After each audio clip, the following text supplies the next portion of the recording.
स्वागत है आपका मार्क एकेडमी में बच्चों। आज हम अपने इस क्लास में maths class 7 chapter 5 lines and angles के सभी कॉन्सेप्ट और एक्सरसाइजेस वन शॉट में आपके साथ डिस्कस करेंगे। इस क्लास रिकॉर्डिंग में क्या क्या है ये आप डिस्क्रिप्शन में जाकर टाइमलाइन का इस्तेमाल करके देख सकते हैं, डिस्क्रिप्शन में मालूम कर सकते हैं क्या क्या है इस क्लास रिकॉर्डिंग में। तो शुरुआत करते हैं अपने कॉन्सेप्ट की, इस लाइन और एंगल्स के। हम अगर कॉन्सेप्ट की बात करते हैं चैप्टर में, जैसे लाइन और एंगल्स का ये चैप्टर का नाम है, तो सबसे पहले पॉइंट लाइन। लाइन क्या होता है? जिसकी इनफाइनाइट लेंथ हो, जो किधर भी एंड ना होता हो, उसे लाइन कहते हैं। जिसकी लेंथ डिफाइन नहीं है, लेफ्ट में भी कितना इंक्रीज हो सकता है, राइट में भी कितना इंक्रीज हो सकता है, उसे लाइन कहते हैं। ठीक है ना। उसके बाद लाइन सेगमेंट क्या होता है? लाइन सेगमेंट, लाइन को तो हम कुछ ऐसे मान लीजिए, लाइन है ए बी, इसका नाम अगर हम देते हैं तो ऐसे लिखेंगे लाइन ए बी, इसके दोनों तरफ एरो रहेगा, इसके दोनों तरफ एरो रहेगा, इसे हम लोग पढ़ेंगे लाइन ए बी। इसे रीड किया जाएगा लाइन ए बी, यानी किसी लाइन का नाम जो है वो इस तरह से कैपिटल लेटर में लिखेंगे और ऊपर दोनों तरफ एरो रहेगा। और लाइन सेगमेंट क्या होता है? It is a part of line, किसी लाइन का छोटा हिस्सा। जैसे आप अपनी नोटबुक में ड्रॉ करते हो 3 सेंटीमीटर की लाइन सेगमेंट, 4 सेंटीमीटर की लाइन सेगमेंट, तो लाइन सेगमेंट जिसके दो एंड पॉइंट होते हैं, तो ये देखो ये लाइन सेगमेंट है, इसमें एरो नहीं रहेगा दोनों तरफ, यानी इसका एंड पॉइंट है, एक एंड पॉइंट ए है और दूसरा एंड पॉइंट बी है, तो इसे हम कहेंगे लाइन सेगमेंट ए बी। और कुछ इस तरह से लिखेंगे ऐसे लाइन सेगमेंट। इसे रीड करना होगा आपको, तो आप कहोगे सर ये लाइन सेगमेंट ए बी है, और इसे रीड करना होगा तो आप कहोगे सर ये लाइन ए बी है। देखो बेटा, तो लाइन सेगमेंट ए बी, इसे आप रीड करोगे और इसे लाइन। तो आपके इस चैप्टर में क्या कॉन्सेप्ट है? लाइन है, लाइन सेगमेंट है, फिर रे। रे क्या होता है? रे एक जिसका स्टार्टिंग पॉइंट हो पर एंड पॉइंट ना हो, इसे रे कहते हैं। जैसे इस रे का नाम देना हो आपको, इसका स्टार्टिंग पॉइंट ए मान लो, वैसे बी दे देंगे पर एरो लगा रहेगा, हम इसे कहेंगे रे ए बी। इसे रे यानी किरण। तो लाइन, लाइन सेगमेंट और रे, तीन चीजें क्लियर हो गई। अब लाइन इंटरसेक्टिंग भी हो सकती है, लाइन पैरेलल भी हो सकती है। अब 2 पॉइंट और। इंटरसेक्टिंग लाइन किसे कहते हैं? अभी हम लाइन पे ही चल रहे हैं तो लाइन की सारी बात कर लेते हैं, फिर एंगल्स की बात करेंगे। तो लाइन आ गया, लाइन सेगमेंट आ गया, रे आ गया। अब इंटरसेक्टिंग लाइन, जैसे मान लो एक लाइन ये है और दूसरी लाइन ये है, इनको कहते हैं हम इंटरसेक्टिंग लाइंस। ये दोनों लाइनें एक दूसरे को काट रही हैं, इसे कहेंगे intersecting lines. Intersecting lines chapter में क्वेश्चन कम है, लेकिन हम कॉन्सेप्ट को इतना अच्छे से करें कि ज्यादा क्वेश्चन भी आ जाए तो कर डालें एग्जाम में, उससे बेस्ड क्वेश्चन। इसे इंटरसेक्टिंग लाइन करेंगे, जब दोनों लाइनें एक दूसरे को काटती हैं तो वो इंटरसेक्टिंग लाइन कहलाती हैं। तो यहां नाम दे सकते हो आप कोई भी, जैसे ए बी एक लाइन है और सी डी लाइन है, तो ध्यान रखना लाइन का नाम कैपिटल लेटर में यूज करते हैं, कैपिटल लेटर्स यूज करते हैं। तो ये ए बी लाइन सेगमेंट है और ये सी डी लाइन सेगमेंट है और ये इंटरसेक्टिंग है, एक दूसरे को काट रही है, इसलिए इसको इंटरसेक्टिंग कहते हैं। देवी जी आपका ध्यान किधर है? बोर्ड तो इधर है। This is not fair, concept को गड़बड़ मत करो।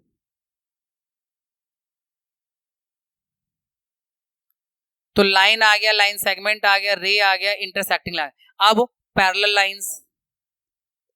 पैरेलल लाइंस किसे कहेंगे? जब दो लाइनें, देखो एक ये लाइन और ये एक लाइन, इन दोनों लाइन को कितना भी आगे बढ़ा लो, राइट में चाहे कितना भी पीछे बढ़ा लो लेफ्ट में, ये कभी एक दूसरे से मीट ना करें, एक दूसरे से ना मिलें, तो इन्हें हम कहते हैं नॉन इंटरसेक्टिंग लाइंस या पैरेलल लाइंस। नॉन इंटरसेक्टिंग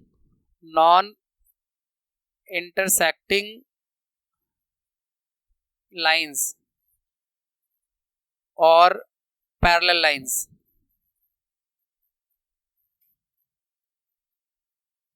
ठीक है, ये हो गए लाइन के बारे में बातें। लाइन सेगमेंट, रे, इंटरसेक्टिंग लाइंस और पैरेलल लाइंस। अब इसके आगे बढ़ते हैं, एंगल के बारे में बात करते हैं। एंगल कैसे बनता है? एंगल कई तरह से बनता है। मान लीजिए कि अब हम एंगल की बात कर रहे हैं, लाइन के बाद एंगल। देखो एक रे ऐसे जा रही है, इसका स्टार्टिंग पॉइंट ये है, और एक रे ऐसे जा रही है, दोनों का स्टार्टिंग पॉइंट सेम है। तो ये जो बना रहे हैं वो एंगल बना रहे हैं, इसे एंगल कहते हैं। अब जैसे रे का नाम मान लो ओ ए और इसका भी ओ बी, तो इसे कहते हैं वर्टेक्स, एंगल का वर्टेक्स। और इसे कहते हैं आर्म। ये ओ ए भी एक आर्म है और ओ बी भी एक आर्म है। इस रे को आर्म ओ ए कह रहे हैं, इस रे को आर्म ओ बी कह रहे हैं, और वर्टेक्स जो है वो ओ है। तो ये जो लाइन एंगल बन गया, इसे ऐसे लिखेंगे हल्का सा ऐसे तिरछा सा, एंगल ए ओ बी। इस एंगल का नाम एंगल ए ओ बी कह सकते हो आप। ये एंगल का साइन होता है, इसे एंगल रीड करोगे, एंगल ए ओ बी। इस एंगल का नाम आप एंगल बी ओ ए भी कह सकते हो, इधर से भी कह सकते हो ऐसे, एंगल बी ओ ए। यानी जिस पॉइंट पे एंगल बनना चाहिए ना वर्टेक्स, वो बीच में आना चाहिए। चाहे इधर से लिखो चाहे उधर से लिखो नाम, पर जिस पॉइंट पे एंगल बन रहा है वो बीच में रहना चाहिए, पॉइंट नाम के बीच में रहना चाहिए। ठीक है, तो ये आपका एंगल हो गया, एंगल की आर्म्स हो गई। अब एंगल कई तरह के होते हैं बच्चों, समझाते हैं आपको। जैसे एक्यूट एंगल। एक्यूट एंगल वो होता है जिसकी वैल्यू 90 से कम और 0 डिग्री या उससे, या 90 से कम, 0 से लेके 90 तक, लेस देन 90। एक्यूट एंगल उसे कहते हैं जो लेस देन 90 है। हिंदी में उसे न्यून कोण कहते हैं, न्यून कोण।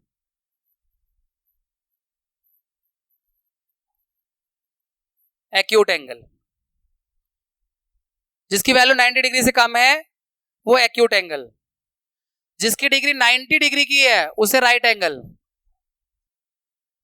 राइट एंगल कहते हैं 90 डिग्री की वैल्यू को। राइट एंगल 90 डिग्री के इक्वल होता है।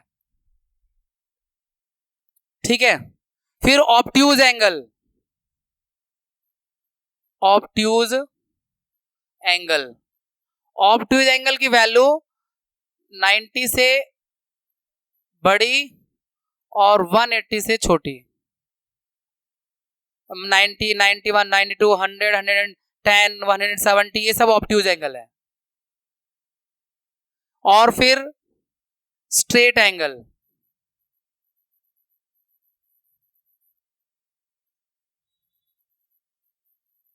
स्ट्रेट एंगल 180 डिग्री का, स्ट्रेट एंगल 180 डिग्री। उसके बाद रिफ्लेक्स एंगल।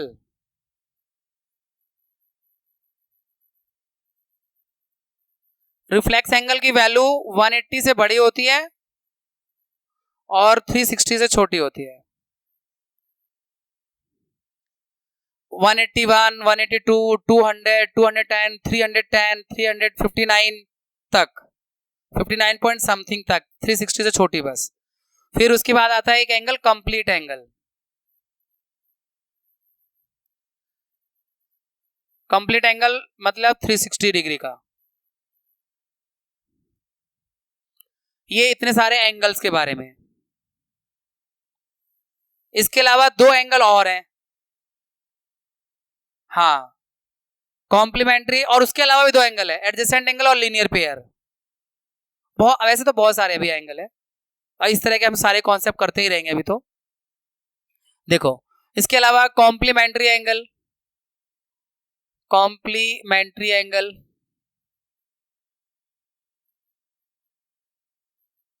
कॉम्प्लीमेंट्री एंगल वो होते हैं जब दो एंगल का सम 90 हो। तो मान लीजिए कि एंगल ये 10 डिग्री का और 80 डिग्री का है, तो इनका सम 90 हो रहा है, तो कॉम्प्लीमेंट्री एंगल है। 30 डिग्री और 60 डिग्री कॉम्प्लीमेंट्री एंगल है। 20 डिग्री और 70 डिग्री कॉम्प्लीमेंट्री एंगल है। ये सब कॉम्प्लीमेंट्री एंगल है। मतलब जब दो एंगल का सम 90 डिग्री हो तो उसे कॉम्प्लीमेंट्री एंगल कहते हैं। फिर सप्लीमेंट्री एंगल, सप्लीमेंट्री एंगल जब दो एंगल का सम 180 हो। जैसे मान लो एक एंगल 60 है और दूसरा 120 है, तो ये सप्लीमेंट्री है। मान लो एक एंगल 70 है, 110 है, तो सप्लीमेंट्री है। एक एंगल 50 है और दूसरा 130 है, तो ये सप्लीमेंट्री एंगल है। ठीक है, तो ये सप्लीमेंट्री हो गया, कॉम्प्लीमेंट्री एंगल हो गया। अब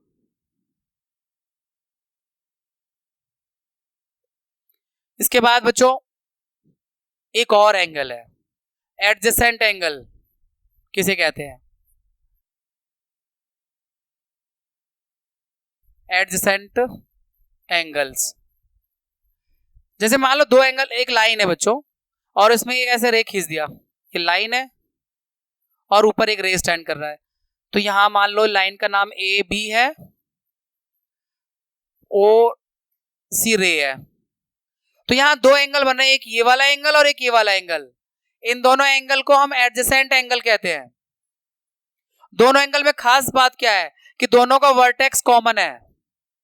यानी एक एंगल जो बन रहा है इधर वाला बी ओ सी, इसका भी वर्टेक्स ओ है, और इधर से दूसरी तरफ से एंगल ए ओ सी, तो इसका भी वर्टेक्स ओ है।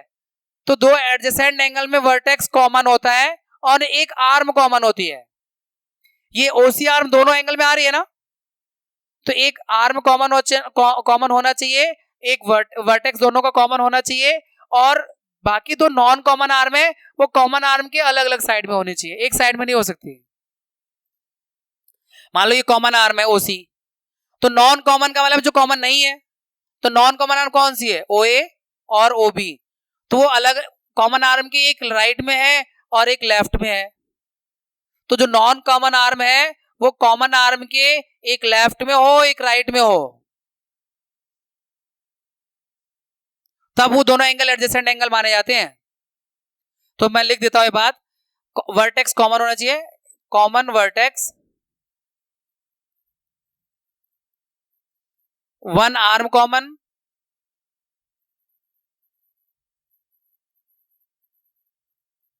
और non common arm either side होनी चाहिए। Non common arm either side of common arm, either side of common arm. यानी नॉन कॉमन आर्म जो है वो कॉमन आर्म के आइदर साइड होने चाहिए, एक उस तरफ एक इस तरफ, उसे कहते हैं एडजेसेंट एंगल। तो देखो मैं एडजेसेंट एंगल एक और बनाता हूं, ये दोनों एडजेसेंट एंगल है, ये दोनों, क्योंकि ये कॉमन आर्म हो गए इनमें, और ये नॉन कॉमन हो गए, एक इधर एक उधर, और ये कॉमन वर्टेक्स हो गया। जैसे ए ओ बी सी, तो angle A O B and angle B O C, ये एडजेसेंट एंगल है। लेकिन ऐसा नहीं हो सकता आप बोल दो ए ओ बी और ए ओ सी, ये दोनों एडजेसेंट नहीं है। क्यों पता है? क्योंकि ए ओ सी के अंदर ही ए ओ बी आ रहा है। ए ओ सी तो बड़ा एंगल हो गया, उसके अंदर ही ए ओ बी घुसा हुआ है, तो ऐसे एंगल को एडजेसेंट एंगल नहीं कहेंगे। मतलब ये दोनों एडजेसेंट नहीं है, एंगल तो है ये, पर ये एडजेसेंट एंगल नहीं है, क्योंकि मैंने शर्त बताई ना आपको कि एडजेसेंट एंगल में जो नॉन कॉमन आर्म होती है वो कॉमन आर्म के आइदर साइड होती है। अब इसमें कॉमन आर्म पता है, देखो ए ओ बी और ए ओ सी में कॉमन आर्म ओ ए आ रहा है भाई, ओ ए तो कॉमन दोनों में, देखो ओ ए है ना कॉमन आर्म, पर ये कॉमन आर्म तो नॉन कॉमन के एक ही तरफ है। यानी बाकी नॉन कॉमन एक ही तरफ है, कॉमन आर्म के राइट साइड में है एक तरह से देखा है, लेफ्ट साइड में है एक तरह देखा है, तो भाई यही तो नॉन कॉमन है दोनों। तो कॉमन आर्म की किस तरफ है, दोनों एक ही तरफ है या अलग अलग तरफ है, एक ही तरफ है, इसलिए ऐसे एंगल को एडजेसेंट एंगल नहीं कहते। अब इसमें 3 एंगल बन रहे हैं ना, आप गौर करोगे तो भाई इसमें 3 एंगल बन रहे हैं, ये एक छोटा एंगल और ये एक छोटा एंगल, ये तो दोनों एडजेसेंट हैं। पर इस छोटे को अगर हम इस बड़े वाले के साथ कंपेयर करेंगे तो फिर एडजेसेंट नहीं है छोटा और बड़ा, क्योंकि उसमें कॉमन आर्म जो है OA बन जाएगी और वो नॉन कॉमन आर्म दोनों एक ही तरफ है इसमें, तो they are not adjacent angle, ये एडजेसेंट एंगल है। ठीक है, तो एडजेसेंट एंगल की पहचान ये होती है कि उनका वर्टेक्स कॉमन होना चाहिए, एक आर्म कॉमन होनी चाहिए, और बाकी जो एक एक आर्म दोनों एंगल बच रही है वो कॉमन आर्म के आइदर साइड होनी चाहिए, यानी एक लेफ्ट में हो एक राइट में हो, एक ऊपर हो एक नीचे हो, ऐसा होना चाहिए अलग अलग साइड में। तो ये हो गया एडजेसेंट एंगल। अब इसके बाद वर्टिकली अपोजिट एंगल,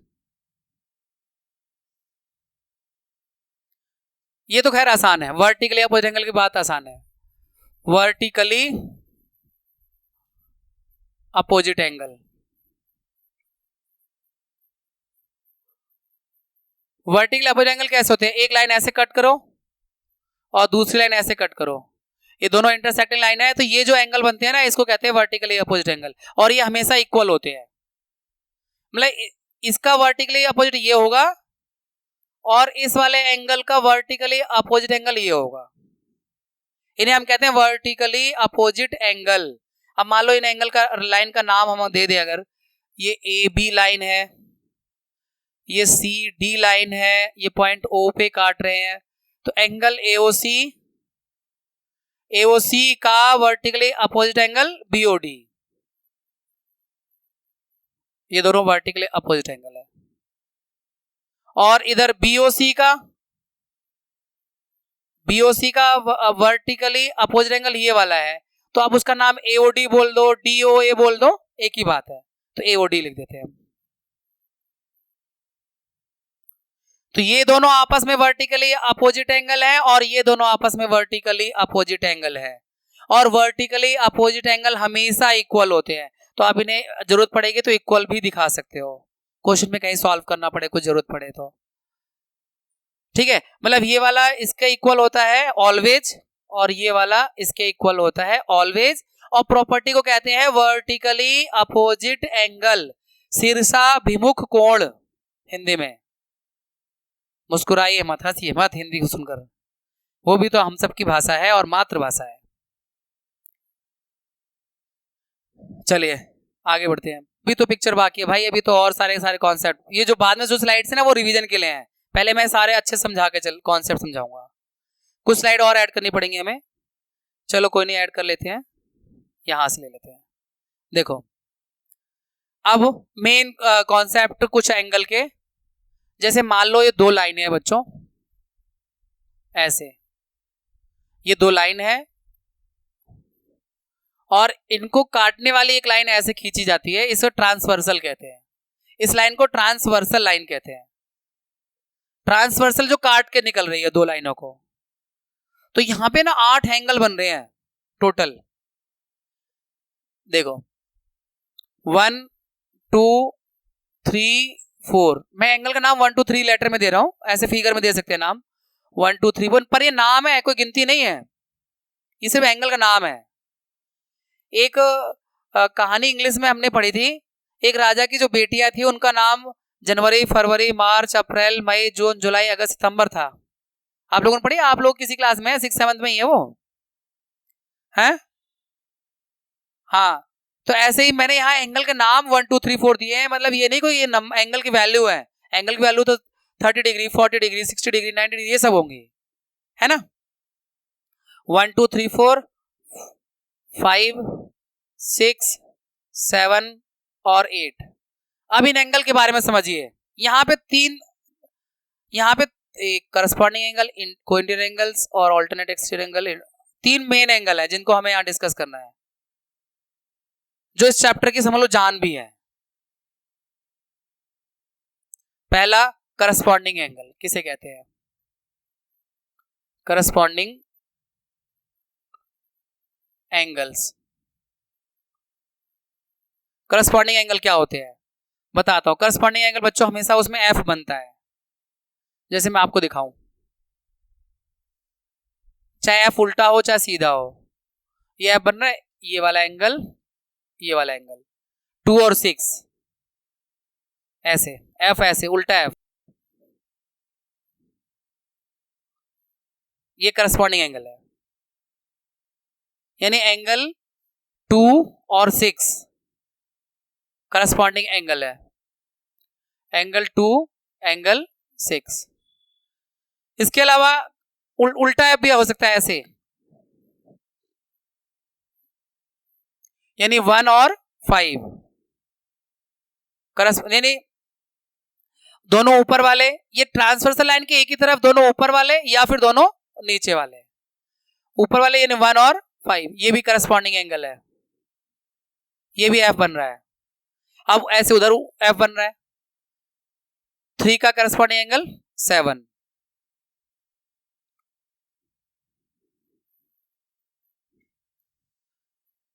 3 7 और 4 का करस्पॉन्डिंग एंगल 8, 4 8। तो ये करस्पॉन्डिंग एंगल के आपके आ गए 4 पेयर, 1 2 3 4, 4 पेयर है यहाँ करस्पॉन्डिंग एंगल के, है ना भाई। 1 का करस्पॉन्डिंग एंगल 5, 2 का करस्पॉन्डिंग एंगल 6, 4 का करस्पॉन्डिंग एंगल 8 और 3 का करस्पॉन्डिंग एंगल 7। अब क्या होता है ना, बच्चे रट लेते हैं यार, 1 का 5, 1 का 5, 1 का करस्पॉन्डिंग 5। अरे नहीं भाई, ऐसा कुछ नहीं करना। अगर मैं यहाँ पे कुछ और नाम दे दूं तो फिर करस्पॉन्डिंग एंगल तो यही रहेंगे, चाहे इनका नाम कुछ भी हो। अब ये मत रट लेना कि 1 का करस्पॉन्डिंग 5 भी होता है, वो तो आपकी मर्जी है, कोई भी नाम दे सकते हो आप। मैं 1 2 3 नीचे शुरू कर लेता हूं, ऊपर से बदल लेंगे नाम। पहचानना है कि एंगल जो करस्पॉन्डिंग एंगल होते हैं वो एफ में होते हैं, उनमें उल्टा सीधा ऊपर नीचे एफ बन रहा होता है, एफ के दोनों आर्म के साथ बन रहे होते हैं एंगल, उसे करस्पॉन्डिंग एंगल कहते हैं। इसके बाद ये एक हो गया करस्पॉन्डिंग एंगल। अब दूसरा है ऑल्टरनेट इंटीरियर एंगल। इसमें एफ नहीं, इसमें जेड बनता है। देखो ये लाइन खींच दिया,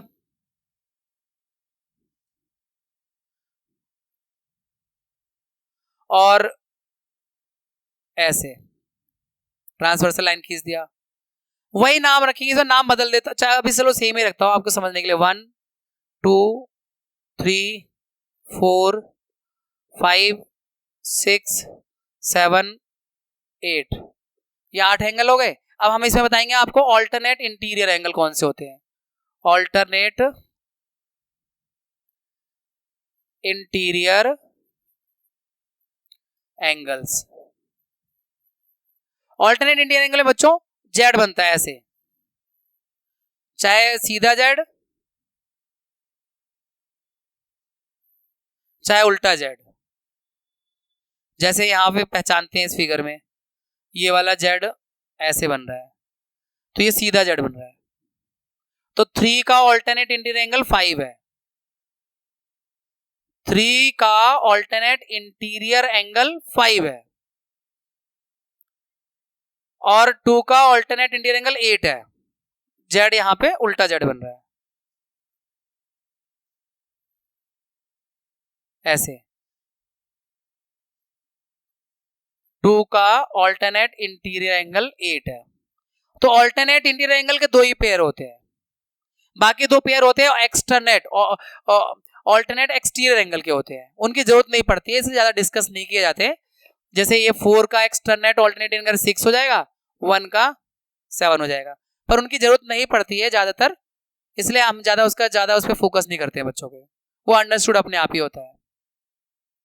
अब करस्पॉन्डिंग एंगल हो गया, ऑल्टरनेट इंटीरियर एंगल हो गया, अब बस एक और एंगल बच रहा है। इतने में आपकी चैप्टर की धुलाई हो जाएगी। जितना मैंने आपको अभी कौन से बताया, पूरा चैप्टर धुआं धुआं हो जाएगा। तितली उड़ तोता उड़ मैना उड़ हो जाएगा। हाँ, चिड़िया उड़ तोता उड़ मैना उड़। देखो बेटा, लास्ट कॉन्सेप्ट, को इंटीरियर एंगल, को इंटीरियर एंगल्स। जैसे ये दो लाइनें आपने खींची और एक ट्रांसवर्सल लाइन है, 1 2 3 4 5 6 7 8, इसमें को इंटीरियर एंगल बोलते हैं। को interior angle on the same side of transversal, on the same side of transversal, transversal, on the same side of transversal. तो ट्रांसवर्सल लाइन ये है, तो इसके जो को इंटीरियर एंगल का पेयर होगा, एक ये 2 और 5 है, सेम साइड में। ये ट्रांसवर्सल लाइन है, मतलब देखो नाम से समझना, को इंटीरियर एंगल का मतलब कि अंदर वाले, और सेम साइड यानी ट्रांसवर्सल लाइन के या तो लेफ्ट वाले या राइट वाले। तो 2 और 5 एक पेयर हो गया को इंटीरियर एंगल का, और 3 और 8 हो गया।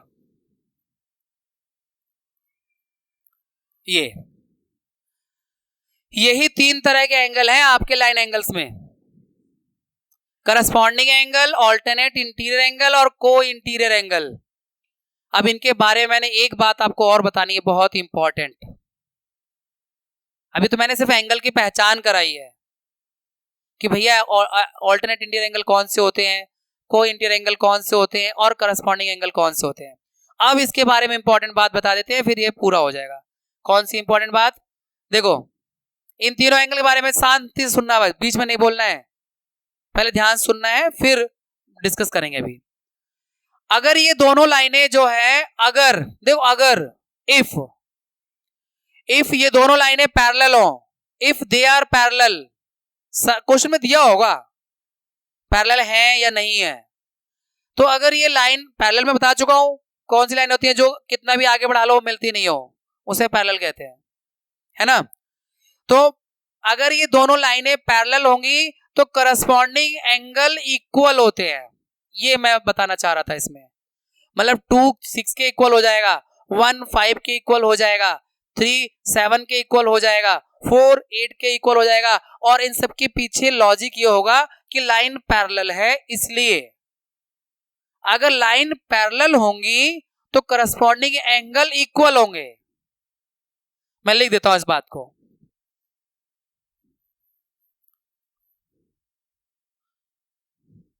if lines are parallel then corresponding angles are equal। ध्यान रखना, देखो इफ यानी कंडीशन होती है, अगर लाइन पैरेलल है तो करस्पॉन्डिंग एंगल इक्वल होते हैं। मतलब अगर मान लो एंगल 2 है 30 डिग्री कितना का, अगर 2 है मान लो 110 का, तो 6 उसका करस्पॉन्डिंग एंगल वो भी 110 का ही होगा। यानी हमें एक एंगल दिया होगा, हम सारे एंगल निकाल लेंगे इसी प्रॉपर्टी का यूज करके, ठीक है। तो लाइन अगर पैरेलल हुई तो करस्पॉन्डिंग एंगल इक्वल होंगे। एक बात और, इसका उल्टा भी सत्य है। अगर ये सत्य है तो इसका उल्टा भी सत्य है। उल्टा क्या है? अगर करस्पॉन्डिंग एंगल इक्वल हुए तो लाइन पैरेलल होंगी। अगर ए का बेटा बी है तो ये भी तो सत्य है कि बी का फादर ए है। सत्य तो दोनों बातें हैं, है कि नहीं? अगर लाइन पैरेलल है तो करस्पॉन्डिंग एंगल इक्वल होंगे, अगर करस्पॉन्डिंग एंगल इक्वल है तो लाइन पैरेलल होंगी। ये जो मैं कॉन्सेप्ट बता रहा हूं ना आपको, आगे लाइन एंगल्स के किसी भी चैप्टर में आप बड़े आराम से उड़ जाएंगे, आराम से करेंगे, क्योंकि सारा कॉन्सेप्ट एकदम डीपली लेके चल रहा हूं मैं। आप लोगों का कॉन्फिडेंस और उत्साह देखकर सीखने का मेरा उत्साह बढ़ गया, आपको और अच्छा सिखाने का, इसीलिए अच्छे से डिटेल में लेके चल रहे हैं। अब करस्पॉन्डिंग एंगल के बाद अगला ऑल्टरनेट इंटीरियर एंगल के बारे में भी यही प्रॉपर्टी है जो पीछे लिखा। अगर लाइन पैरेलल होंगी तो ऑल्टरनेट एंगल इक्वल होंगे। 3 5 के इक्वल होगा और 2 8 के इक्वल होगा, लेकिन शर्त वही है जो करस्पॉन्डिंग एंगल में बताई है।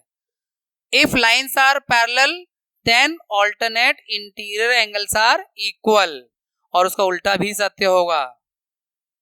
अगर ए का बेटा है बी तो इसका मतलब बी का फादर है ए। अब इसके लिए पूछना पड़ेगा कि बी का फादर कौन है, ए, वो तो होगा ही। ऐसे यहां पर अगर लाइन पैरेलल है तो ऑल्टरनेट इंटीरियर एंगल्स इक्वल होंगे, और अगर एंगल्स इक्वल हैं तो लाइन पैरेलल होंगी। ये सब 9th क्लास में है, ये तो मैं आपको बता के चल रहा हूं। ये चैप्टर लाइन एंगल्स का 9th क्लास में 6 चैप्टर है, तो मैंने कहा सब यहीं दो डालो। 9th क्लास में जब जाओगे तुम्हें पहले से आता रहेगा सब, ठीक है। और तीसरी बात जो बताई थी, को इंटीरियर एंगल में इक्वल का चक्कर नहीं है, यहां कुछ और चक्कर है। अगर लाइन पैरेलल है, अब यहां लिख देता हूं मैं, if lines are parallel then sum of को इंटीरियर एंगल इज 180 डिग्री। ये है, इसमें अलग होगी बात। इसमें बात भैया ये अलग हो गई कि अगर लाइन पैरेलल है तो को इंटीरियर एंगल का सम 180 डिग्री होता है, और इसका उल्टा भी सत्य होगा। हाँ, अगर को इंटीरियर एंगल का सम 180 डिग्री है तो लाइन पैरेलल होंगी, ठीक है ना भाई। बस एक और लास्ट सचमुच में लास्ट ही है, अब वो मुझे पढ़ाते पढ़ाते याद आ रहा है, लेकिन अब लास्ट ही है। एक और होता है लीनियर पेयर ऑफ एंगल। अब जब 9th क्लास के लेवल का मैं आपको इंट्रो दे ही रहा हूं, तो ये लास्ट इंट्रो और ले लो लाइन एंगल्स का। Linear pair of angles, linear pair of angles क्या है मैं आपको बताऊं। लीनियर का मतलब लाइन से होता है, मतलब लीनियर का मतलब लाइन से। अगर एक लाइन पर दो, पेयर का मतलब दो एंगल, जिसको हम एडजेसेंट कह रहे थे, ये दोनों एंगल अगर एक लाइन पर बने हैं, ये वाला और ये वाला एंगल एक लाइन पर बना है, तो इनका सम 180 होता है। नॉर्मल सी बात है, स्ट्रेट एंगल बन रहा है।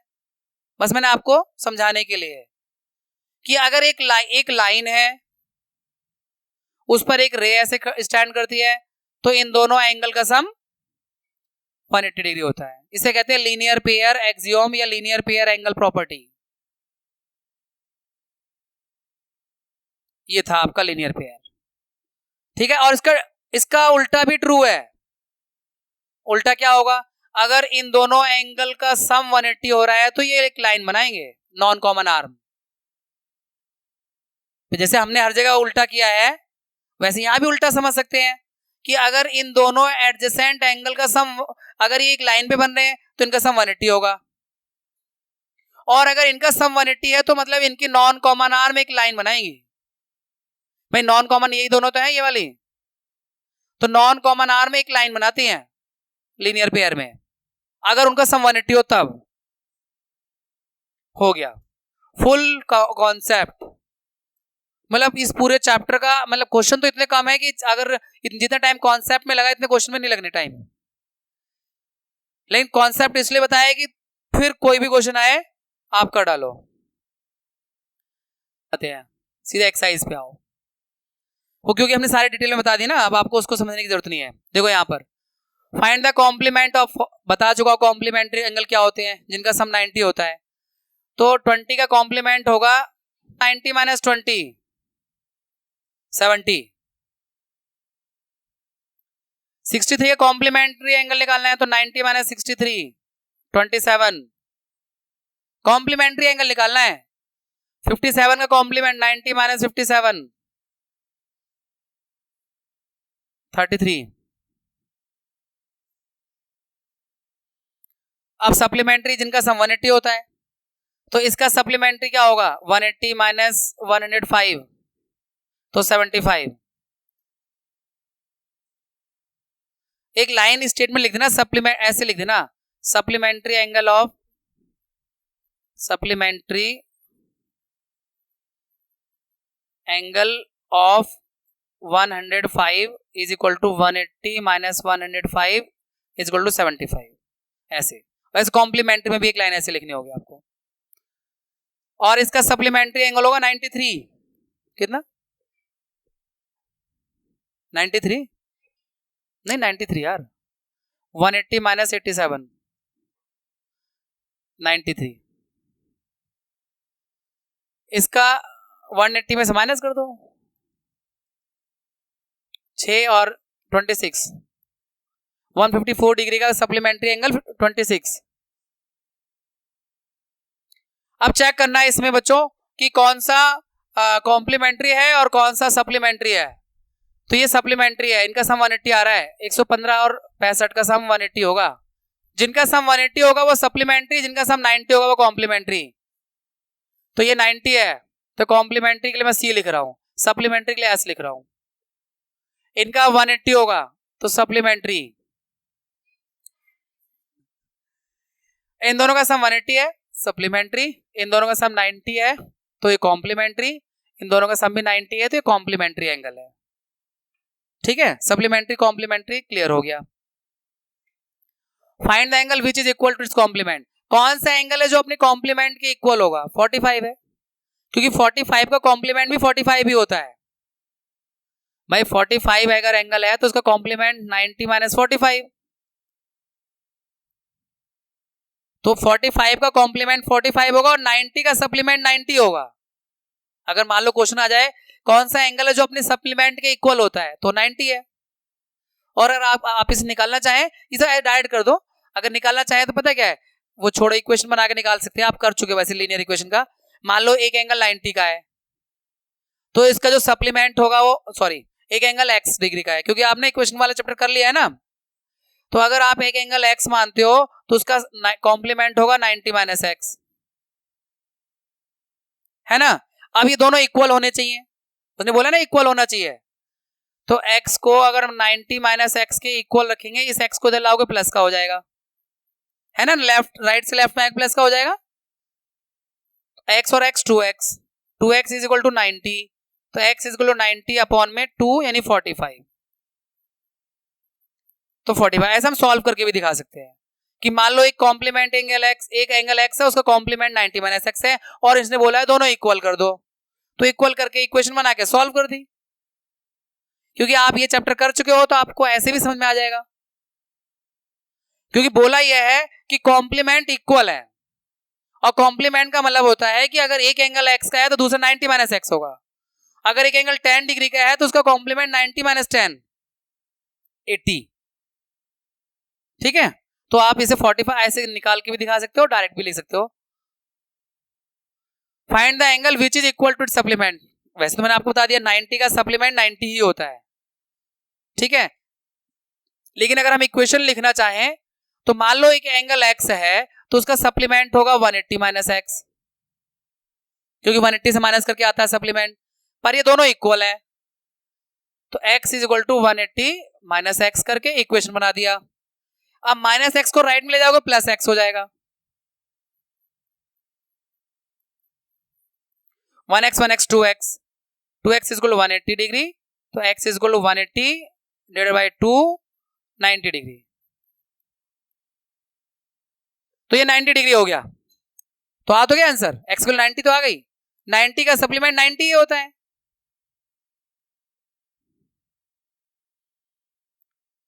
अब इस फिगर में देखो, in the given figure 1 and 2 are supplementary angle. हाँ ठीक है, 1 और, क्योंकि एक लाइन पे बन रहे हैं ना तो सप्लीमेंट्री होंगे, क्योंकि 180 डिग्री होगा। अभी मैंने आपको लीनियर पेयर वाली प्रॉपर्टी जो लास्ट में बताई थी कॉन्सेप्ट में। अब आगे कह रहा है इफ 1 इज डिक्रीज, अगर 1 को कम करा जाए, डिक्रीज यानी 1 की वैल्यू कम की जाए, तो what change should take place in angle 2 so that both angle still remain supplementary. मतलब अगर 1 को छोटा करे तो 2 में क्या फर्क पड़ेगा जिससे कि दोनों सप्लीमेंट्री बने रहें, तो ऑब्वियसली 2 इंक्रीज करेगा। अरे भाई अभी मान लो कि ये 1 जो है 110 का है और ये 70 का है, प्लस करके 180 आ रहा है। एग्जाम्पल के तौर पे समझे हम, अगर 1 और 2 को इन्होंने बोला है कि सप्लीमेंट्री है, सप्लीमेंट्री का मतलब होता है कि इनका सम 180 होना चाहिए। एग्जाम्पल के तौर पे अगर हम लो एंगल 1 को 110 मान लो, एंगल 2 को 70 मान लो, सप्लीमेंट्री है। अब ये कह रहे हैं अगर एंगल 1 को डिक्रीज करो, चलो 110 इस लाइन को घुमा के थोड़ा इधर कर दो, छोटा हो गया एंगल 1, तो ऑटोमेटिक एंगल 2 बड़ा नहीं हो जाएगा। इसको तो हम ऐसे भी समझ सकते हैं, अगर एक पेन से समझे तो एक लाइन है, ये एक पेन, अब ये एंगल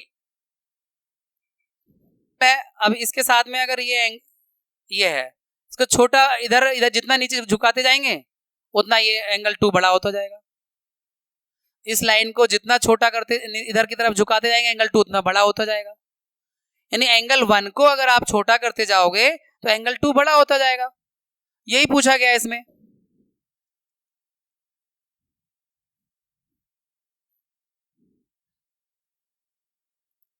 तो यहां पे क्वेश्चन क्या है, इफ 1 इज डिक्रीज, अगर 1 कम होता है, what change should take place in angle 2, तो एंगल 2 इंक्रीज होगा। If angle 1 is decreased then angle 2 is increased.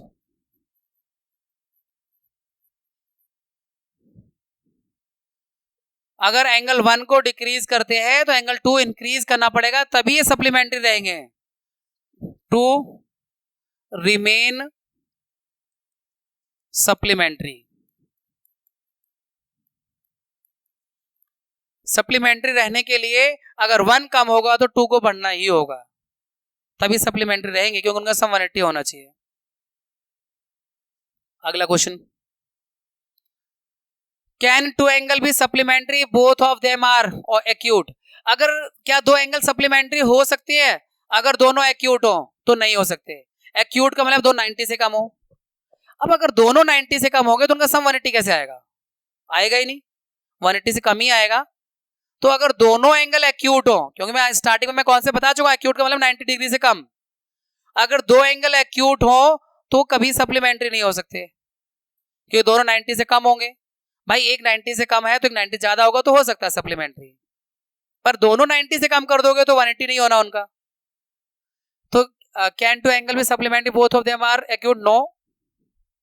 अगर दोनों ऑब्ट्यूज हो, ऑब्ट्यूज का 90 से ज्यादा, ये भी एक प्रॉब्लम है। अगर दोनों 90 से ज्यादा होंगे तो उनका सम भी 180 से ज्यादा आ जाएगा, तो ये भी सब पॉसिबल नहीं है, तो नो। और अगर दोनों एंगल राइट एंगल हो तो होगा, क्योंकि 90 प्लस 90 180। तो अगर दोनों एंगल राइट एंगल हो तो सप्लीमेंट्री पॉसिबल है। ठीक है। अब an angle is greater than 45 degree, एक एंगल 45 से बड़ा है, its complementary angle will be greater than 45, equal to 45 और लेस देन 45। अरे भाई अगर 45 से बड़ा है एंगल, तो अगर 45 से बड़ा लेना है तो मान लो 45 की जगह हम 50 ले लें, एग्जाम्पल के तौर पे 50 ले लें, तो इसका जो कॉम्प्लीमेंट्री आएगा 90 माइनस 50 यानी 40। तो अगर एक एंगल ग्रेटर देन 45 है तो जो उसका कॉम्प्लीमेंट्री एंगल होगा वो लेस देन 45 होगा, लेस देन 45, तभी तो दोनों का सम 90 आएगा। भाई अगर एक 45 से बड़ा लोगे तो दूसरे को 45 से छोटा लोगे तभी सम 90 होगा। दोनों 45 से बड़े हो जाएंगे तो भी 90 नहीं होगा, दोनों 45 से छोटे हो जाएंगे तो भी 90 नहीं होगा। 90 मतलब कॉम्प्लीमेंट्री। अब मान लो 45 से एक बड़ा एंगल 46 है, तो अगर एक एंगल 46 है तो इसका कॉम्प्लीमेंट्री 44 होगा, तभी तो इनका सम 90 होगा, है कि नहीं? तो कॉम्प्लीमेंट्री होने के लिए या तो दोनों 45 के हो, या एक 45 से बड़ा हो तो दूसरा 45 से छोटा होगा, या तो दोनों 45 के हो तो कॉम्प्लीमेंट्री एंगल हो सकते हैं, या एक 45 से बड़ा है तो दूसरा 45 से छोटा होना चाहिए, तब कॉम्प्लीमेंट्री एंगल हो सकते हैं। ठीक है, वो 90 वाले कॉन्सेप्ट चल रहा है, सप्लीमेंट्री वाला जो पिछले क्वेश्चन बताया था। Fill in the blanks. देखो बेटा, two angles are complementary then the sum of their measure is complementary में उनका सम कितना होता है? 90 होता है। अगर दो एंगल कॉम्प्लीमेंट्री है तो उनका प्लस 90 होता है। इफ टू एंगल सप्लीमेंट्री, अगर दो एंगल सप्लीमेंट्री हैं तो उनका सम 180 होता है। If two adjacent angle supplementary, अभी मैंने बताया था लास्ट में लीनियर पेयर वाले में उल्टा, if two adjacent angle are supplementary then they form a line.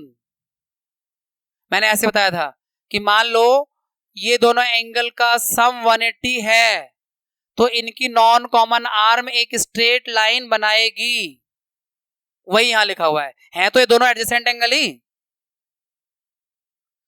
यही लिखा हुआ, if two adjacent angle are supplementary then they form a line. ठीक है, now we have question number 14 बच्चों। In the following figure name the following pair of angle. अच्छा खासा revision हो जाएगा अगर हम इस क्वेश्चन को अच्छे से कर लेते हैं समझ के। देखो, obtuse vertically opposite angle, obtuse का मतलब होता है जो 90 डिग्री से बड़ा हुआ एंगल, और वर्टिकली अपोजिट भी होना चाहिए, मतलब ऑब्ट्यूज में हो और वर्टिकली अपोजिट एंगल हो। ऐसे तो मैं आपको बताऊं, वर्टिकली अपोजिट ये वाला भी है दोनों, पर ये एक्यूट है, छोटे हैं 90 से, ये नहीं चलेंगे। उसने बोला ऑब्ट्यूज तो फिर ये वाला चलेगा, ये दोनों वर्टिकली अपोजिट एंगल है। वर्टिकली अपोजिट एंगल तभी बनते हैं जैसे ये लाइन और ये लाइन कट करें, तो ये दोनों ऑब्ट्यूज हो गए और ये दोनों एक्यूट हो गए। तो हमें नाम बताना है उन दो वर्टिकली अपोजिट एंगल का जो ऑब्ट्यूज भी हो वर्टिकली अपोजिट भी हो। तो एक तरह से A O D B O C, angle A O D and angle का साइन ऐसे बनाना बच्चों, हल्का सा तिरछा करके, और दो नाम ऐसे एंगल के देने हैं, ए ओ डी ये वाला एंगल और इसका वर्टिकली अपोजिट एंगल ये वाला है, बी ओ सी या सी ओ बी बोल दो, इसे ए ओ डी या डी ओ ए बोल दो एंगल। ठीक है, अब सेकंड, एडजेसेंट कॉम्प्लीमेंट्री एंगल, यानी दो दो बातें हैं, मतलब ये क्वेश्चन अपने आप में ना पूरा कॉन्सेप्ट रिवाइज करवा रहा है आपको। एडजेसेंट भी हो और कॉम्प्लीमेंट्री भी हो, यानी दो एंगल ऐसे देखने हैं आपको जो एडजेसेंट भी हैं। एडजेसेंट एंगल बता रखा है, कॉमन वर्टेक्स होता है, कॉमन आर्म होती है, और कॉम्प्लीमेंट्री का वाला 90 डिग्री का भी सम उनका बन रहा हो फिगर से देखने पर। तो ये तो यही दोनों है, इसको मैं क्लीन कर दूं अब इसको समझाने के लिए। देखो, ये वाला एंगल और ये वाला एंगल, ये एडजेसेंट भी है और कॉम्प्लीमेंट्री भी है। भाई एडजेसेंट इसलिए क्योंकि ओए आर्म कॉमन हो गई दोनों एंगल में, और ओबी और ओई जो है नॉन कॉमन आर्म है, और ये एंगल 90 डिग्री का भी है, फिगर में हाफ हो रहा है ना, फिगर में देखने से सीधी लाइन, अगर एक लाइन, एक ये लाइन है और इस पर एकदम स्टैंडिंग लाइन हो गई तो ये 90 डिग्री तो होता है कॉम्प्लीमेंट्री, है ना। तो ये दो छोटे छोटे एंगल जो है ये कॉम्प्लीमेंट्री भी है, एडजेसेंट भी है। एंगल ए ओ बी ये वाला एंगल और ए ओ ई ये वाला एंगल, इन दोनों का सम 90 आएगा, इसलिए ये कॉम्प्लीमेंट्री भी है और एडजेसेंट भी है, क्योंकि कॉमन वर्टेक्स इनका ओ है और कॉमन आर्म ओ ए है। इसका नाम आ जाएगा angle A O B and angle A O E, like this. अब तीसरा, इक्वल सप्लीमेंट्री एंगल। देखो, इक्वल भी हो दोनों एंगल, सप्लीमेंट्री भी हो, सप्लीमेंट्री मतलब 180 डिग्री का एंगल बना, सम आ रहा है उनका, दोनों का सम 180 आए, यानी एक तरह से वो दोनों स्ट्रेट लाइन बनाए दोनों एंगल, और इक्वल भी हो। तो ऐसा तो इजीली ये दिख रहा है, देखो बी ओ ई और ई ओ डी, एक एंगल ये वाला और दूसरा एंगल ये वाला, ये दोनों से एक स्ट्रेट लाइन बन रही है। स्ट्रेट लाइन बनने का मतलब ये है कि 180 डिग्री का एंगल बन रहा है सम, और दोनों ये सप्लीमेंट्री भी हो गया, और इक्वल भी इसलिए क्योंकि ये वाली लाइन इसके इक्वल है, मतलब ये सीधी लाइन स्टैंड कर रही है ना OE, तो ये परपेंडिकुलर लाइन स्टैंड करती है, तो इधर भी 90 इधर भी 90, तो इक्वल भी है, तो एंगल का नाम होगा इक्वल सप्लीमेंट्री एंगल में। देखो बेटा मैं आराम से इसलिए करवा रहा हूँ कि देखो स्टार्टिंग है चैप्टर की, एंगल का नेमिंग वगैरह बच्चे बहुत कंफ्यूज होते हैं, तो वो कंफ्यूजन ना रहे। देखो BOE या फिर EOB एक ही बात है, उधर से DOE या फिर EOD एक ही बात है, दोनों में से किसी भी तरह से उस एंगल का नाम लिखा जा सकता है, बस वर्टेक्स जो O है वो बीच में आना चाहिए।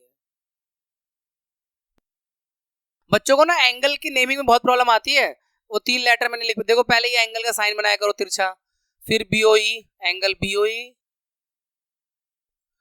एंड एंगल DOE, ये दोनों इक्वल भी हैं सप्लीमेंट्री भी हैं। इसके बाद अनइक्वल सप्लीमेंट्री, यानी एक छोटा हो एक बड़ा हो, बट दोनों का सम 180 आ रहा हो, यानी दोनों एक स्ट्रेट लाइन बना रही हो, इसमें ढूंढना है। तो देखो इसके लिए आपको पता क्या करना है, देखो एक ये छोटा और ये बड़ा, क्योंकि स्ट्रेट लाइन आप AC को देख लो, पहले हमने स्ट्रेट लाइन BD को देखा था तो दोनों इक्वल सप्लीमेंट्री थे, लेकिन अगर हमने स्ट्रेट लाइन AC को देखा तो AC पे 2 एंगल है, एक AOE और एक EOC। ये लाइन बीच में OD को भूल जाओ जब आप AC पे फोकस कर रहे हो, तो लाइन AC पे 2 एंगल कौन से बन रहे हैं वो ध्यान दो, AOE और EOC, ये दोनों अनइक्वल है, एक बड़ा है एक छोटा है, पर सप्लीमेंट्री है क्योंकि एक स्ट्रेट लाइन बना रहे हैं, यानी ये एडजेसेंट एंगल है और एक स्ट्रेट लाइन बना रहे हैं, तो ये सप्लीमेंट्री भी है। Angle AOE and angle EOC, angle का साइन फिर E फिर O फिर C, ये सब गलती मत करना एंगल लिखने में, 3 लेटर में एंगल लिखने में बच्चे शुरुआत में बहुत गलती करते हैं। अब adjacent angle that do not form a linear pair, अब आपको ऐसे 2 एडजेसेंट एंगल बताने हैं इसी फिगर से कि वो एडजेसेंट तो हो पर वो लीनियर पेयर ना बना रहे हो, लीनियर पेयर का मतलब स्ट्रेट लाइन ना बना रहे हो, उनके दोनों का सम 180 ना आ रहा हो, 180 से कम आ सकता है, पर वो एडजेसेंट एंगल होने चाहिए। तो बहुत इजी है, ये दोनों भी ले सकते हो, ये दोनों भी तो एडजेसेंट है, और इनका सम कौन सा 180 आ रहा है, कमी है, लीनियर पेयर थोड़ा बना रहे हैं। बस आपको ये मत करना कि ये वाला जैसे BOE और EOD मत लेना, क्योंकि एडजेसेंट तो है पर ये सप्लीमेंट्री है, लीनियर पेयर भी है ये, तो ये ऐसे एंगल नहीं लेना जो लीनियर पेयर हो, जो एक स्ट्रेट लाइन बना रहे हो, क्योंकि उसने बोला है एडजेसेंट तो लेना है पर लीनियर पेयर ना हो, यानी 180 से कम ही कम वाले हो। तो आप ये भी ले सकते हो, देखो मैं आपको बताऊं, ये वाला AOB के साथ AOE ले लो, या इधर COD का एडजेसेंट एंगल ये DOE, ये भी हो सकता है एडजेसेंट, कोई जरूरी नहीं कि उधर ही रट्टा मारो, बस दोनों में ध्यान क्या देना होता है, कॉमन वर्टेक्स, इन दोनों एंगल में कॉमन वर्टेक्स O है और कॉमन आर्म OD है। तो मैंने आपको कॉन्सेप्ट में बहुत बढ़िया से समझाने का प्रयास किया था कि जब 2 एडजेसेंट एंगल आपको देखने होते हैं तो उसमें ये जरूर देखना कि उसमें एक कॉमन आर्म हो, एक कॉमन वर्टेक्स हो, और नॉन कॉमन आर्म के आइदर साइड हो। जैसे कॉमन आर्म नॉन कॉमन ये OC और OE है, तो OD के एक उधर ऊपर एक नीचे है ना, दोनों एक ही साइड नहीं होने चाहिए, आइदर साइड होनी चाहिए एडजेसेंट एंगल में, ठीक है। तो इसका आंसर आप लिख सकते हो, कई सारे हैं तो आप एक लिख दो, एंगल उधर वाला लिख देता हूं मैं, COD। अब ये मत सोचना कि बुक में पीछे कोई और दिया हुआ है तो ये गलत है, कुछ और दिया हुआ है तो वो भी देख लेना, वो भी समझ में आपको आ जाएगा। COD एंगल और DOE, ऐसे तो मैं और भी बताऊं, देखो ये दोनों भी एडजेसेंट है, DOE और EOE ये दोनों भी एडजेसेंट है, ये दोनों एडजेसेंट है, पर ये सप्लीमेंट्री है इसलिए इनको नहीं लेना, क्योंकि अगर AOB और BOC बोल दूंगा तो स्ट्रेट लाइन बन जा रहा है, एडजेसेंट भी है और लीनियर पेयर भी है वो, इसलिए ऐसा नहीं लेना कि जो लीनियर पेयर बना रहे हो, क्वेश्चन में ऐसा बोला गया है, नहीं बोला गया है do not form a linear pair, बोला गया है ना। देख लो लास्ट क्वेश्चन जरूर था, लेकिन देखा मैंने आपको क्या बताया था, इस एक्सरसाइज का कि ये क्वेश्चन तो बड़ा अच्छा है, ये तो पूरा जो पीछे कॉन्सेप्ट है सबको रिवाइज करवाएगा। बच्चे सोचे बस एग्जाम्पल दो और भागो, ऐसा नहीं है, समझो क्या देना है एग्जाम्पल फिगर को देखकर। तो it was a good question. अब हमारे पास एक्सरसाइज 5.2 का फर्स्ट क्वेश्चन है और यहाँ state the property that is used in each of the following statement. वैसे मैंने आपको कॉन्सेप्ट में बताया है, अब यहाँ वो रिवीजन हो जाएगा। यहाँ बोल रहे हैं if A parallel to B, ये लाइन ए अगर लाइन बी के पैरेलल है, इफ लगा हुआ है यानी कि अगर ये पैरेलल है तो एंगल 1 और एंगल 5 इक्वल होंगे। हाँ, करस्पॉन्डिंग एंगल कॉन्सेप्ट में बताया था मैंने आपको कि अगर लाइन पैरेलल होती हैं तो करस्पॉन्डिंग एंगल इक्वल होते हैं, और अगर करस्पॉन्डिंग एंगल इक्वल होते हैं तो लाइन पैरेलल होती है दोनों का। हाँ, कन्वर्ज भी। तो यहाँ पे लिखना होगा करस्पॉन्डिंग एंगल प्रॉपर्टी, बस पर प्रॉपर्टी बतानी है करस्पॉन्डिंग। यहाँ पूरी स्टेटमेंट लिख देता हूं पहले के लिए। When lines are parallel then corresponding angles are equal, then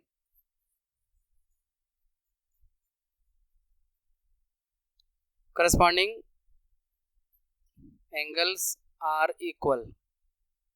ये पहली प्रॉपर्टी होगी, लाइन पैरेलल थी इसलिए करस्पॉन्डिंग एंगल इक्वल होंगे, इसके लिए ये प्रॉपर्टी लिखेंगे। दूसरा, if angle 4 is equal to angle 6, अगर 4 एंगल 6 के इक्वल है, 4 ये रहा और 6 ये रहा। हाँ, इसमें प्रॉपर्टी है कि अगर ऑल्टरनेट एंगल इक्वल होते हैं तो लाइन पैरेलल होती हैं। दोनों प्रॉपर्टी थी, अगर लाइन पैरेलल हो तो ऑल्टरनेट इंटीरियर एंगल इक्वल होते हैं, और अगर ऑल्टरनेट इंटीरियर एंगल इक्वल है तो लाइन पैरेलल होती है। यहाँ ये प्रॉपर्टी लिखनी है। सेकंड के लिए प्रॉपर्टी लिख देता हूं मैं, इफ, यहाँ वैन की जगह इफ भी कर सकते हो, यहाँ वैन लिख दो या इफ लिख दो। If alternate interior angles are equal then lines are parallel, then lines are parallel। तो क्योंकि यहाँ पे ऑल्टरनेट एंगल इक्वल दिख रहे हैं, 4 और 6 देखो ऑल्टरनेट एंगल बना रहे हैं, जेड बना रहे हैं ऐसे, तो अगर ऑल्टरनेट इंटीरियर एंगल इक्वल होंगे तो लाइन पैरेलल होंगे। ये प्रॉपर्टी से ये ए पैरेलल टू बी हो जाएगा। थर्ड, इसमें को इंटीरियर एंगल वाली प्रॉपर्टी लग रही है, देखो 4 और 5 ये होते हैं को इंटीरियर एंगल या interior angle on the same side of transversal. ये तीन ही प्रॉपर्टी मेन थी। तो ये को इंटीरियर एंगल का सम अगर 180 होता है तो लाइनें पैरेलल होती हैं, ये भी एक प्रॉपर्टी है। इफ, तीसरे के लिए,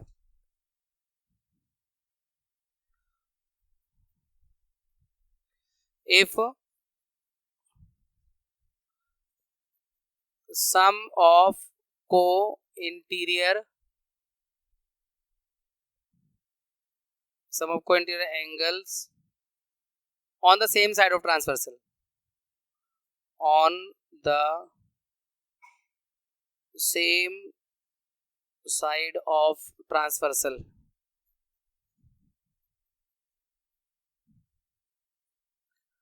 are supplementary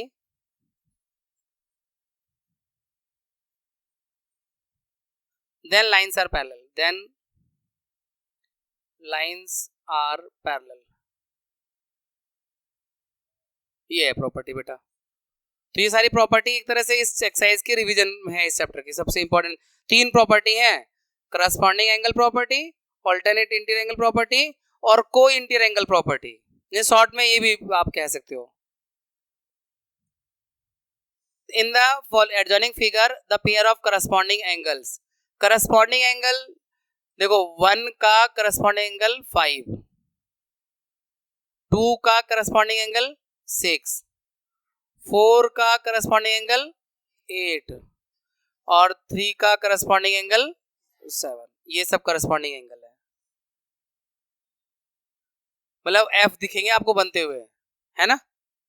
जैसे 1 और 5 में ऐसे बन रहा है एफ, ये देखो 1 है ये 5 है, ऐसे देख रहे हो ना, ठीक है। करस्पॉन्डिंग एंगल में इस तरह का एफ, उल्टा एफ, ऐसे एफ, ऐसे एफ, ये जो एंगल होते हैं ना करस्पॉन्डिंग एंगल होते हैं,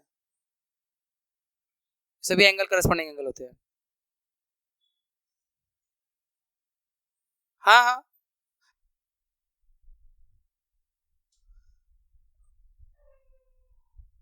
वन 5 का करस्पॉन्डिंग एंगल है, पेयर लिख रहा हूं मैं।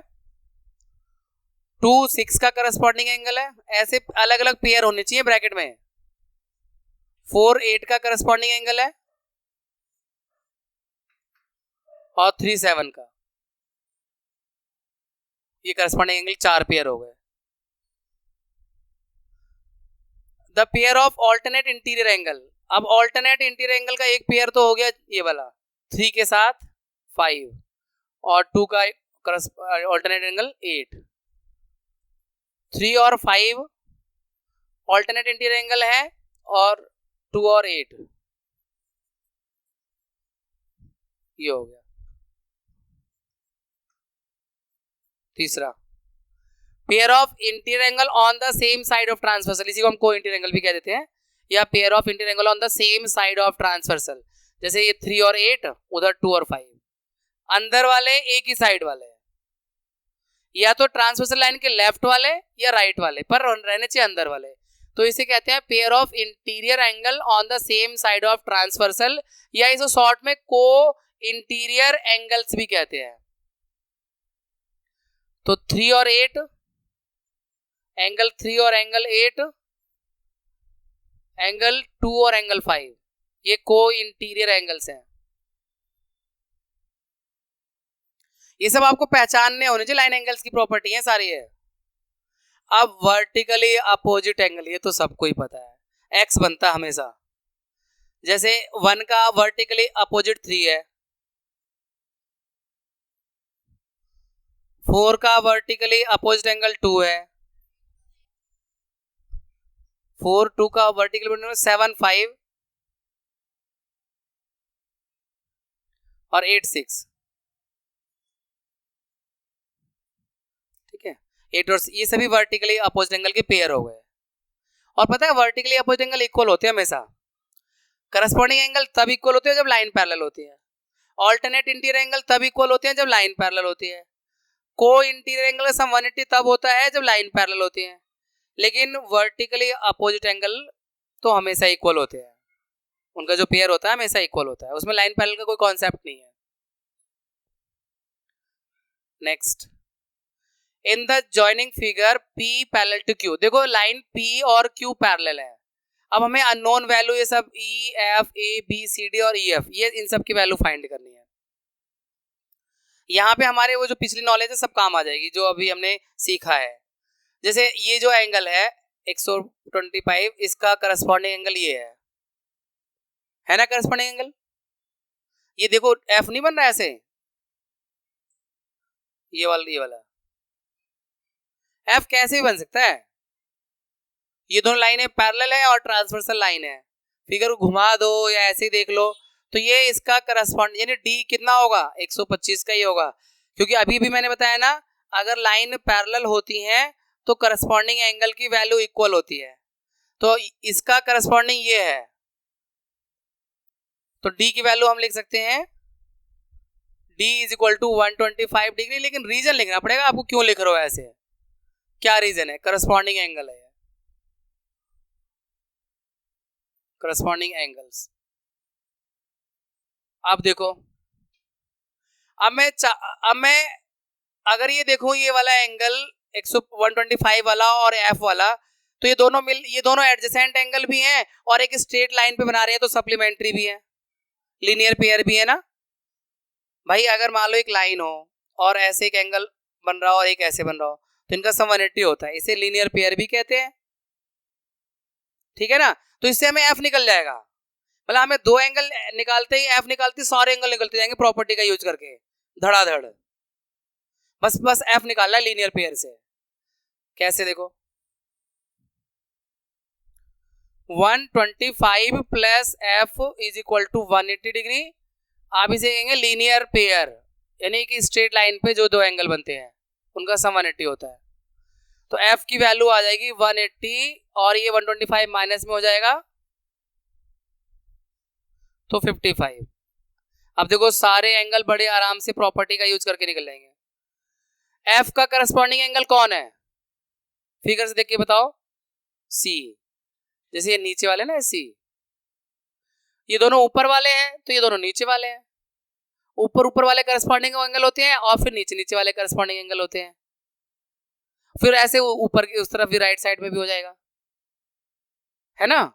तो एक मिनट इस फिगर को रोटेट करने का प्रयास करूं मैं, अगर रोटेट हो जाए तो,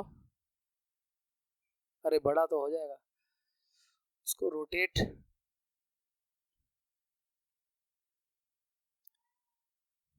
यहां देखो।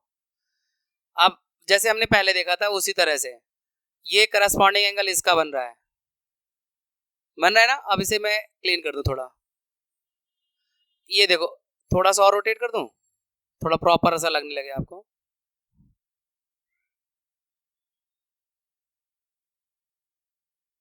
हाँ,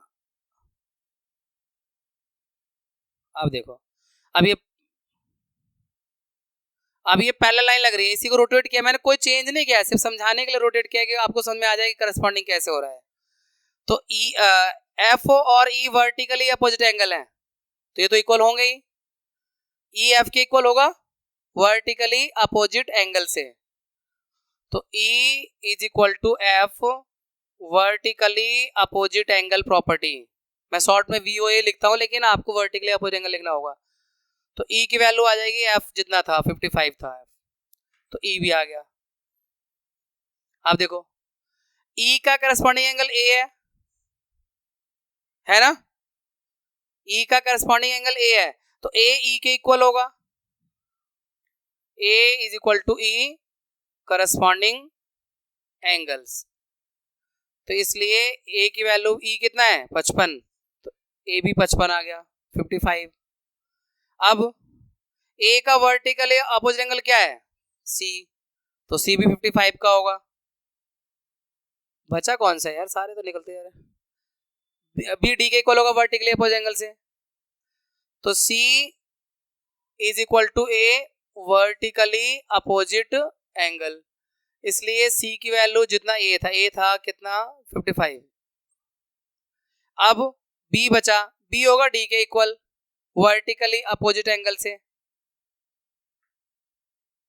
बी एंगल इक्वल है डी के वर्टिकली अपोजिट एंगल, इसलिए बी की वैल्यू भी 125 होगी। तो देखो यहां पे ना तीन बातें यूज अच्छे से हुई हैं। एक करस्पॉन्डिंग एंगल की प्रॉपर्टी, करस्पॉन्डिंग की वजह से ये 125 था तो डी भी 125 का हो गया। लीनियर पेयर से ये 125 का था, एफ इनका सम 180 होगा तो ये 55 का आ गया एफ। इसके बाद सब निकल गए, हमने केवल डी और एफ निकाला है, क्योंकि फिर ई का अपोजिट वर्टिकली अपन एफ होता है, एफ भी 55 का हो गया। ई का करस्पॉन्डिंग एंगल ए है तो ए भी 55 का हो गया। डी का वर्टिकली अपोजिट एंगल बी है तो बी भी 55 का हो गया, ओ सॉरी 125 का। और ए का वर्टिकली अपन सी है तो सी भी 55 का हो गया, क्योंकि ए 55 का है। तो तीन प्रॉपर्टी यूज हुई है, करस्पॉन्डिंग एंगल की प्रॉपर्टी, लीनियर पेयर की और वर्टिकली अपोजिट एंगल की प्रॉपर्टी।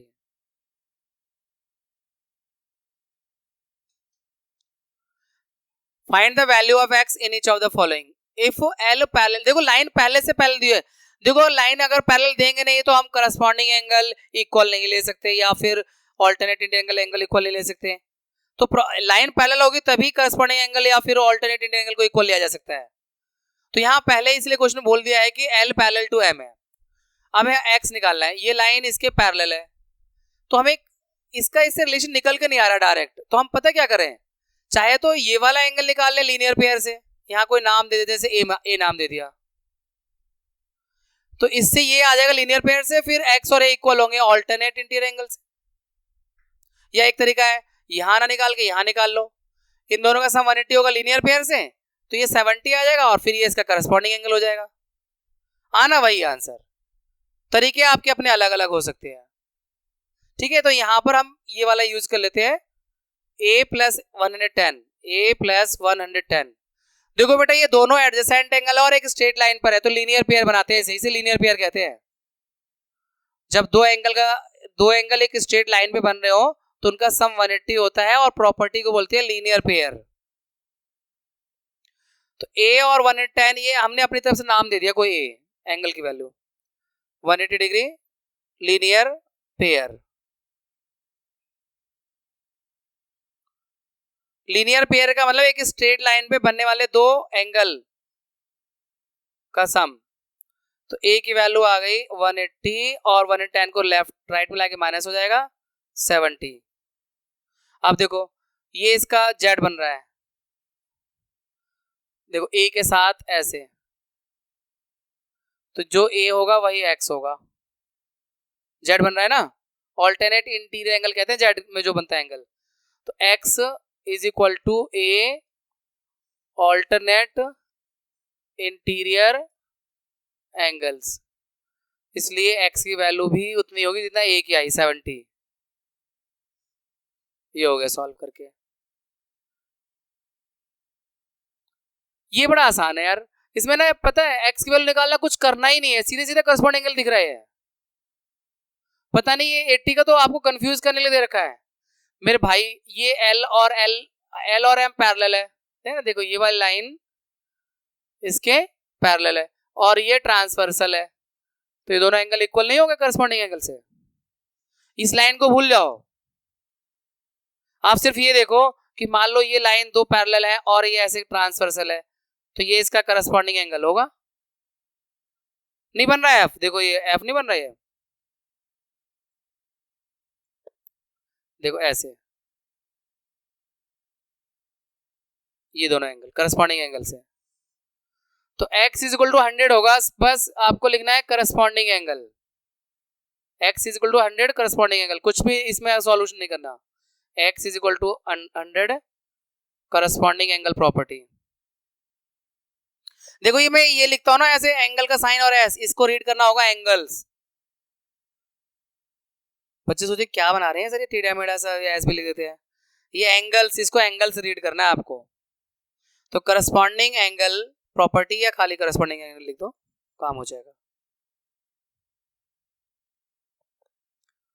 अब देखो यहां पर भी ना ये आर्म जो एंगल के दिए हुए हैं, in the given figure the arm of two angle are parallel, यानी जो ये वाला आर्म है इसके पैरेलल है, तो कहीं ना कहीं फिर से यहाँ पे करस्पॉन्डिंग एंगल की प्रॉपर्टी लग जाएगी, ये वाला एंगल इसके इक्वल होगा। करस्पॉन्डिंग एंगल की प्रॉपर्टी से यहाँ पे एंगल की वैल्यू मैं ए मान लेता हूं, यहां पर फिर ये वाली आर्म ना करस्पॉन्डिंग से हो जाएगा। देखो ये वाला आर्म इसके पैरेलल था और ये ट्रांसवर्सल लाइन हुई, तो ये दोनों करस्पॉन्डिंग एंगल से इक्वल हो गए। अब दूसरा देखो,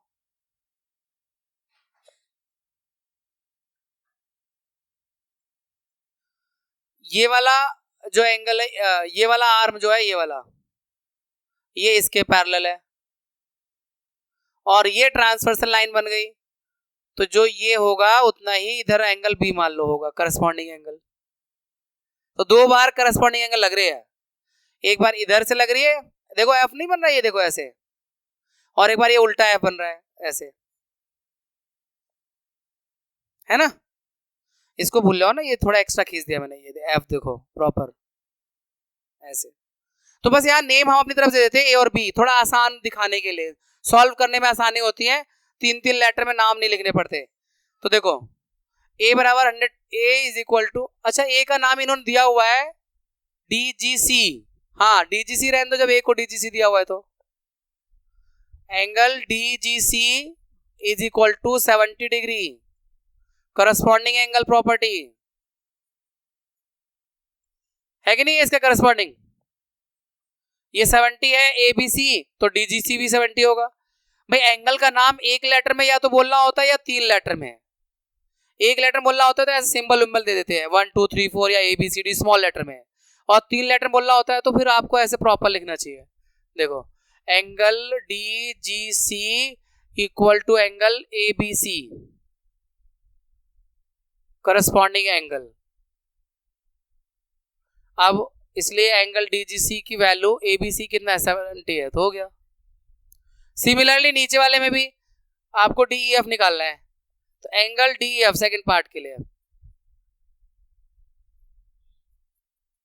देखो डीईएफ ये वाला एंगल ये इक्वल होगा डीजीसी के, ये इसका करस्पॉन्डिंग एंगल है, डीजीसी का करस्पॉन्डिंग एंगल है, तो DEF equal to DGC corresponding angles, इसलिए डीईएफ इज इक्वल टू हो जाएगा डीजीसी कितना है 70, तो ये भी 70 हो जाएगा। तो मेरे दोनों 70 आने हैं करस्पॉन्डिंग एंगल की प्रॉपर्टी से।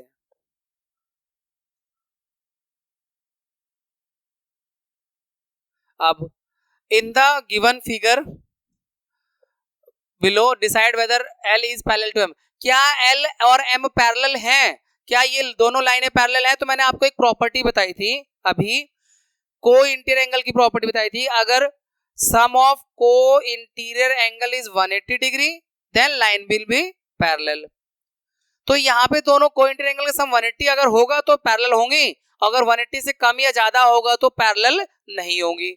तो 126 और 44 का जो सम आएगा वो 180 नहीं आ रहा है, 170 आ रहा है। तो L is not parallel to M, is not parallel to M इस फिगर में, क्योंकि कोई इंटीरियर एंगल सम 180 आएगा तभी पैरेलल होंगे।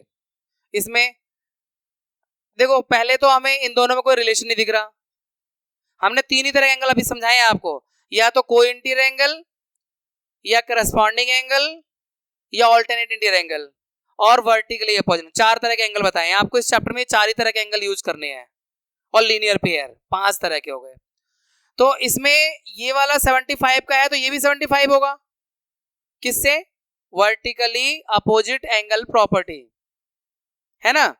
अब इन दोनों का सम कितना होगा 150 हो रहा है, 75 प्लस 75 150, तो ये भी पैरेलल नहीं है क्योंकि 180 आना चाहिए ना। अब तो ये को इंटीरियर एंगल बन गए हैं, जब ये को इंटीरियर एंगल है तो इनका सम 180 आया तभी लाइन पैरेलल होंगी, तो 150 आ रहा है तो पैरेलल नहीं होंगी। इसको शॉर्ट में ऐसे भी लिख सकते हो, L पैरेलल टू M और कट कर दो नॉट, ठीक है। L M के पैरेलल नहीं है क्योंकि इस वाले केस में को इंटीरियर एंगल का सम 180 नहीं आ रहा, उसमें भी नहीं आ रहा 180, इसलिए उसमें भी पैरेलल नहीं है। देखो पैरेलल होने के लिए या तो को इंटीरियर एंगल का सम 180 आए, या ऑल्टरनेट एंगल इक्वल आए, या करस्पॉन्डिंग एंगल इक्वल आए, इन तीनों में से कोई एक चीज होना चाहिए अगर लाइन को पैरेलल होना है तो। देखो इसमें चेक करें, अब जैसे इन दोनों का डायरेक्ट रिलेशन हमने नहीं डिस्कस किया हुआ है, लेकिन हाँ एक काम तो कर सकते हैं, जैसे ये 57 है तो इधर भी 57 हो सकता है, ये वर्टिकली अपोजिट एंगल प्रॉपर्टी से, है ना। अब इन दोनों का सम 180 होगा तो ये पैरेलल हो जाएंगे, तो ये तो हो रहा है।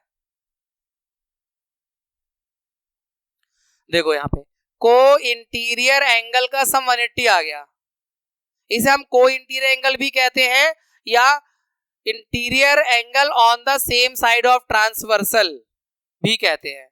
तो उनका सम 180 आ रहा है, इसलिए इस वाले केस में L पैरेलल टू M होगा, ठीक है। इसे मेंटल मैथ्स वाले क्वेश्चन, दिमाग मतलब चलाने वाले हैं, इसमें कैलकुलेशन कुछ नहीं है खास, पर प्रॉपर्टी यूज करना है। इसमें देखो ये 72 है तो ये भी 72 हो जाएगा वर्टिकली अपोजिट एंगल से, रीजन लिखना होगा आपको। फिर इन दोनों का सम नहीं आ रहा 180, 98 और 72, तो यहां भी L M के पैरेलल नहीं है, नॉट पैरेलल, ठीक है। तो इस तरह से आपका एक और शानदार चैप्टर कंप्लीट होता है। Have a happy learning, take care, आपसे मिलते हैं नेक्स्ट चैप्टर में ट्राइंगल्स एंड इट्स प्रॉपर्टीज में।